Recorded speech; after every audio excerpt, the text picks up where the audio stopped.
तो मूवी की शुरुआत में हम केल नाम के एक लड़के को देखते हैं जो कि एक हाई स्कूल का स्टूडेंट था। वो अपने डैड डैनियल के साथ फिशिंग करने आया हुआ था। कुछ टाइम फिशिंग करने के बाद वो दोनों वापस अपने घर की ओर कार से जा रहे होते हैं। तभी रास्ते में उसके डैड के फोन पर एक कॉल आता है जिससे केल का ध्यान ड्राइविंग से थोड़ा हट जाता है और उनकी कार का एक्सीडेंट हो जाता है। अब इस एक्सीडेंट में केल के डैड की डेथ हो जाती है। यहाँ से कहानी शिफ्ट होकर 1 साल आगे चली जाती है जहाँ हम केल को स्कूल में सोता हुआ देखते हैं। उसके टीचर केल को जगाने के लिए उस पर एक डस्टर फेंक कर मारते हैं और उसे बोलते हैं कि इधर मैं तुम्हें पढ़ा रहा हूँ और तुम आराम से सो रहे हो। और उसके टीचर ये भी बोलते हैं कि तुमने ही अपने डैड को मार डाला है। अब इस बात से केल को बहुत गुस्सा आ चुका था और वो अपने टीचर को एक जोरदार पंच मारता है जिसके बाद उस पर टीचर पर हाथ उठाने का केस हो जाता है और इस बात के लिए उसे कोर्ट में ले जाया जाता है जहाँ पर केल की मोम के साथ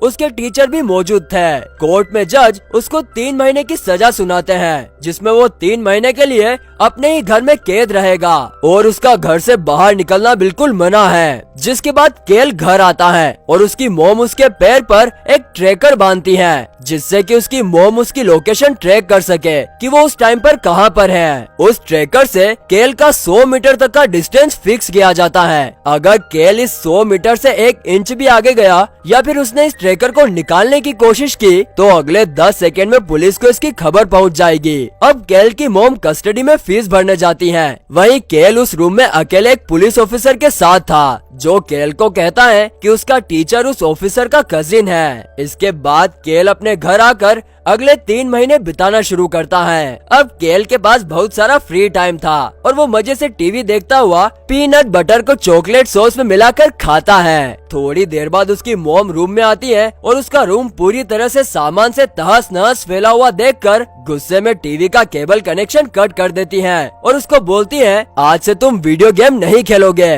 वो केल को उसका रूम साफ करने के लिए कहकर वहाँ से चली जाती है। अब केल कुछ घंटे अपना रूम साफ करने में अपने कपड़े धोने और बाकी कामों में लगा देता है और फिर रेड बुल पीकर थक कर सो जाता है। कुछ देर बाद वो ट्रक के तेज हॉर्न की आवाज सुनकर उठ जाता है। खिड़की से बाहर झांकने पर वो देखता है कि उनके पड़ोस में एक न्यू फैमिली शिफ्ट हो रही थी और उस फैमिली में एक लड़की भी थी। केल उस फैमिली को देख ही रहा था कि तभी कोई दरवाजा खड़काने लगता है। केल जैसे ही दरवाजा खोलता है तो दरवाजे के बाहर उसे एक पेपर में आग लगी हुई दिखती है। आग बुझाने के लिए वो उस पर पैर मारता है लेकिन उसके अंदर से पोटी निकलती है जो कि पास के ही कुछ बच्चों ने उससे मजाक करने के लिए रखी थी। वो उन बच्चों के पीछे भागता हुआ 100 मीटर से आगे चला जाता है। तभी उसे याद आता है कि उसे घर से दूर नहीं जाना है। वो भागता हुआ वापस अपने घर जाता है लेकिन तब तक पुलिस उसके घर आ चुकी थी। वो बस 2 सेकंड लेट हो गया था। पुलिस उसे नीचे लेटा देती है और उसके हाथों पर हथकड़ी बांधने लगती है कि तभी केल को वो लड़की जिसका नाम एशले था वो दिखती है जो उसके पड़ोस में अपनी फैमिली के साथ शिफ्ट हो रही थी। इसके बाद केल घर में जाकर डिटेक्टिव पार्कर से कॉल पर बात करता है जो उसे वार्निंग देती है कि आगे से ऐसा नहीं होना चाहिए। केल डिटेक्टिव से प्रॉमिस करता है कि अब वो ऐसा नहीं करेगा। जिसके बाद केल अपने घर से 100 मीटर की दूरी पर रस्सी बांधता है ताकि उसे पता रहे कि उसे इससे आगे नहीं जाना है। तभी अचानक वो एशले को उसकी गाड़ी से जाता हुआ देखता है। एशले उसे देख न ले ऐसा सोचते हुए वो झाड़ियों के नीचे झुककर अपने घर के अंदर जाने लगता है। थोड़ी देर बाद एशले जब घर वापस आ जाती है तो केल खिड़की से एशले के घर में झांकता है ये पता करने के लिए कि वो क्या कर रही है। केल को खिड़की से सब कुछ साफ दिखाई दे रहा था। कुछ दिनों बाद केल का बेस्ट फ्रेंड रोनी केल के घर आता है। वो दोनों एक दूसरे से काफी समय बाद मिले थे इसलिए दोनों एक दूसरे को जोर से गले मिलते हैं। केल खुशी खुशी उसको अपने रूम में ले जाता है और उसे बताता है कि वो पिछले कुछ दिनों से क्या कर रहा है। केल रोनी को दूरबीन देता है और उसे एशले के घर में देखने को कहता है और उसे बताता है कि वो अपने पड़ोसियों की जासूसी करता है। वहीं रोनी दूरबीन से देखता है कि वहाँ उस घर का आदमी अपनी मेड डेड के साथ इंटीमेट होता है, वो भी तब जब उसकी वाइफ क्लब में जाती है। केल और उसके फ्रेंड को ये सब देखने में मजा आ रहा था। इसके बाद वो लिविंग रूम में जाकर अपनी फेवरेट पर्सन एशले को देखने लगते हैं। नेक्स्ट डे केल घर के बाहर रखे लेटर बॉक्स से एक लेटर निकालने की कोशिश कर रहा होता है, लेकिन उससे वो लेटर निकल नहीं पा रहा था क्योंकि वो बॉक्स उससे 100 मीटर के डिस्टेंस से दूर था। तभी खुशकिस्मती से वहाँ एशले गुजर रही थी।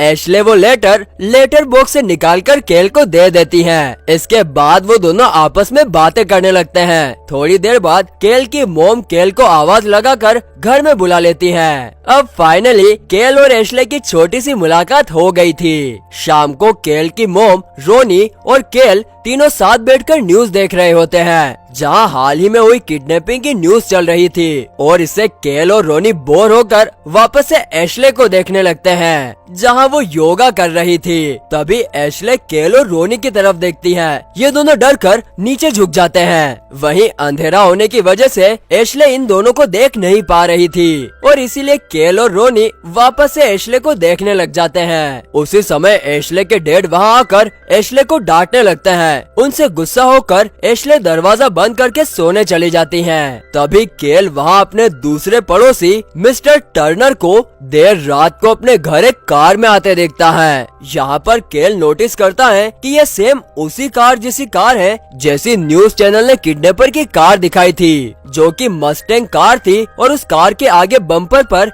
एक डेंट भी था। नेक्स्ट डे केल डिसाइड करता है कि वो इस चीज को लेकर इन्वेस्टिगेशन करेगा, इसीलिए वो अपने पड़ोसी को छुपकर देखता है, वो भी अपने 100 मीटर के दायरे में रहकर। तभी उसे ऐसा लगता है कि मानो जैसे उसके पड़ोसी ने उसे देख लिया हो और वहाँ उसे आवाज आती है, तुम यहाँ क्या कर रहे हो? लेकिन असल में वहाँ एक रैबिट था और ये सब उसका पड़ोसी उस रैबिट से बोल रहा था, जिसे देखकर वो थोड़ा रिलैक्स फील करता है। कुछ दिन बाद रोनी वापस से केल के घर आता है। वो आपस में हाल ही में हुई किडनैपिंग की बातें करते हैं। केल रोनी को बताता है कि उसे पूरा यकीन है कि उसका पड़ोसी एक किडनैपर है। ये सब बातें छोड़कर केल वापस से एशले को देखने लगता है, जो स्विमिंग कर रही थी। केल ये देखकर रोनी को भी एशले को देखने के लिए कहता है। तभी वो दोनों नीचे गिर जाते हैं और डर जाते हैं कि कहीं एशले ने उन्हें देख न लिया हो। केल हिम्मत करके वापस से एशले को देखने लगता है और तभी एशले उन्हें देख लेती है और चंद मिनटों बाद उन्हें डोरबेल की आवाज आती है। वो दोनों दरवाजा खोलने घबराते हुए जाते हैं और जैसे ही वो दरवाजा खोलते हैं तो वहाँ वो एशले को देखते हैं, जो उनसे कहती है कि तुम लोग वहाँ क्या देख रहे थे? एशले केल के घर के अंदर आकर उसके रूम में जाती है और वहाँ वही दूरबीन देखती है। एशले उनसे कहती है कि क्या तुम लोग मेरी जासूसी कर रहे हो? केल हिचकिचाता हुआ कहता है, नहीं नहीं, ऐसा बिल्कुल नहीं है। तभी रोनी बोलता है कि हम लोग अपने पड़ोसी टर्नर को देख रहे थे।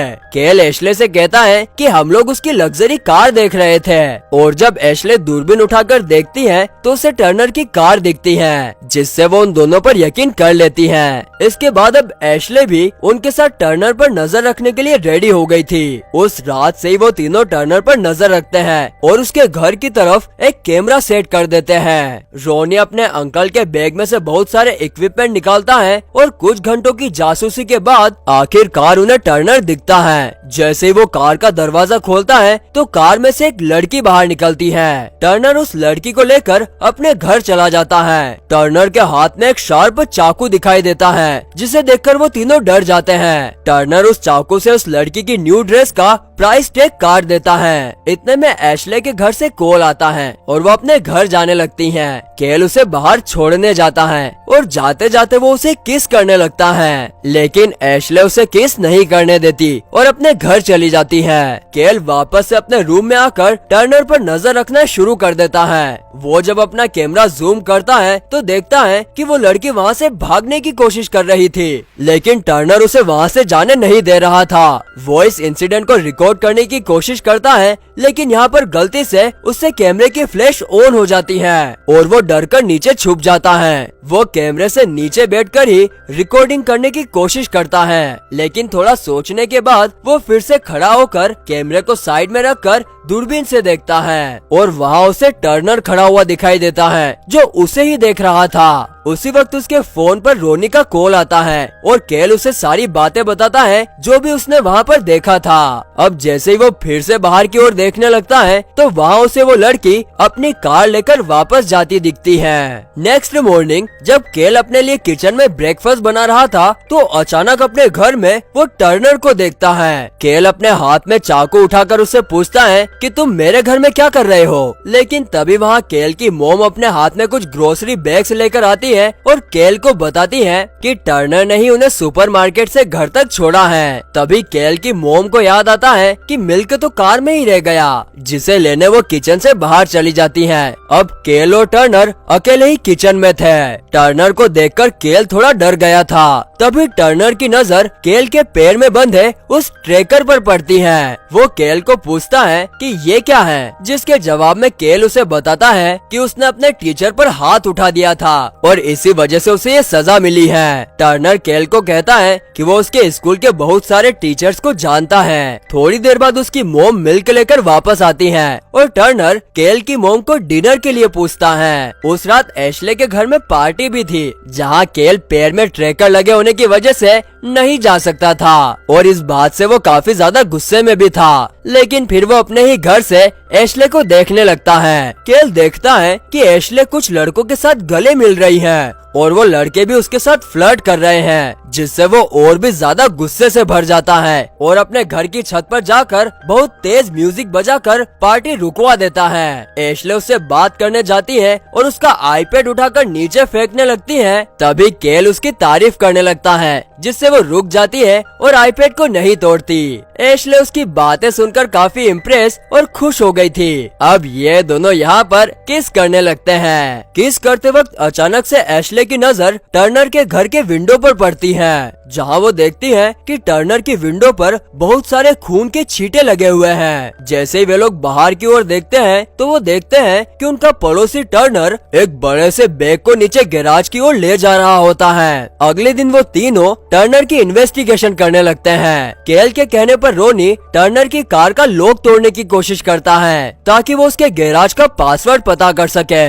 वहीं एशले टर्नर का पीछा करती हुई सुपरमार्केट में चली जाती है और अपने फोन में उसकी वीडियो बनाने लगती है। उधर रोनी टर्नर की कार का लॉक तोड़ देता है। तभी केल के पास एशले का कॉल आता है। वो केल को बताती है कि टर्नर वापस घर की ओर आ रहा है। एशले टर्नर से बचने के लिए वहाँ से भागने लगती है। वहीं रोनी केल को कॉल करके पासवर्ड लिखवाता है। वहीं टर्नर एशले की कार के आगे अचानक से आ जाता है और जबरदस्ती उसके कार में बैठकर उसे बोलता है कि बेहतर होगा तुम मुझसे दूर रहो। अब रोनी और एशले सीधा केल के घर जाते हैं। एशले उन्हें सारी बातें बताती है कि टर्नर ने उन सबसे कहा है कि वो उससे दूर रहे, वरना इसका अंजाम अच्छा नहीं होगा। यहाँ पर वो तीनों बहुत डर गए थे, इसीलिए वो अपने इस प्लान को यहीं खत्म करने की सोचते हैं। तभी एशले के घर से उसकी मोम का कॉल आता है, जिससे वो अपने घर चली जाती है। रात को केल अचानक से सोचता है कि वो डर नहीं सकता और वो टर्नर की सच्चाई का पता करके ही रहेगा।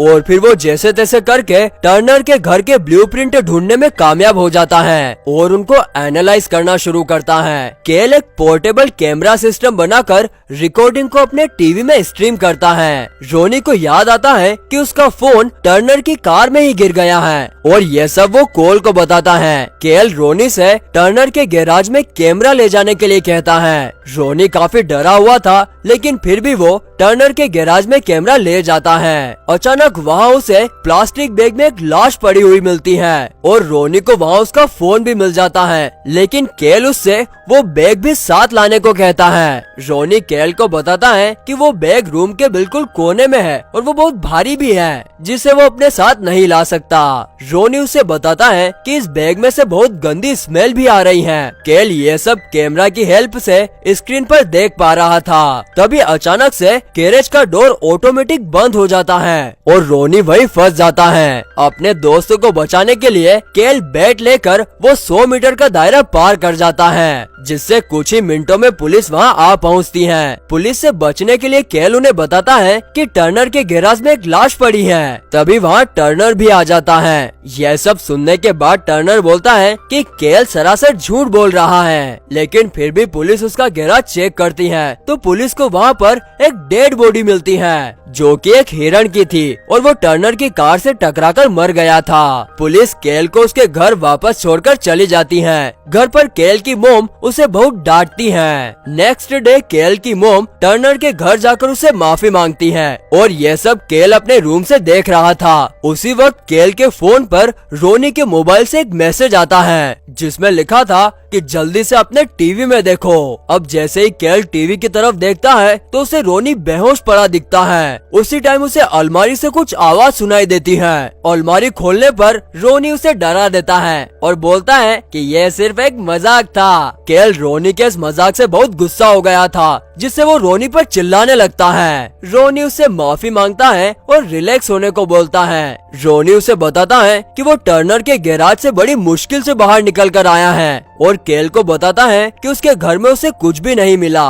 रोनी केल को वो कैमरा देता है ताकि वो देख सके कि वहाँ क्या क्या हुआ। जब केल अकेला वीडियो देख रहा था तो वो नोटिस करता है कि टर्नर के गैराज में उसी एक लड़की की डेड बॉडी थी जो हाल ही में किडनैप हुई थी और इस बार केल को यकीन हो जाता है कि टर्नर ही किडनैपर है। वहीं दूसरी साइड टर्नर केल की मोम को मारकर बेहोश कर देता है और केल के घर में चुपके से आकर पीछे से रोनी पर अटैक करता है। इसके बाद वो केल के पीछे भागता है। केल उससे बचने के लिए घर से भागने लगता है लेकिन टर्नर उसे 100 मीटर दूर जाने से रोकने लगता है। लेकिन जैसे तैसे केल उससे बचकर 100 मीटर पार करने ही वाला होता है कि तभी टर्नर उसे बेहोश करके उसके मुंह पर टेप लगा देता है और उसे उसी घर में कैद कर लेता है। टर्नर वहाँ उसे अपने प्लान के बारे में बताता है और फिर जबरदस्ती केल से एक लेटर लिखवाने की कोशिश करता है कि तभी रोते रोते केल उस पर अटैक करता है। इतने में वहाँ एशले भी आ जाती है और टर्नर को मारकर वो केल को बचा लेती है। एशले और केल एक रूम में जाकर छुप जाते हैं। एशले केल के हाथ पैर खोलने लग जाती है। यहाँ पर केल एशले को टर्नर के प्लान के बारे में बताता है कि तभी टर्नर उनके रूम का दरवाजा तोड़ने लगता है। उससे बचने के लिए वे दोनों पानी में कूद जाते हैं। केल एशले को वहीं पर छोड़कर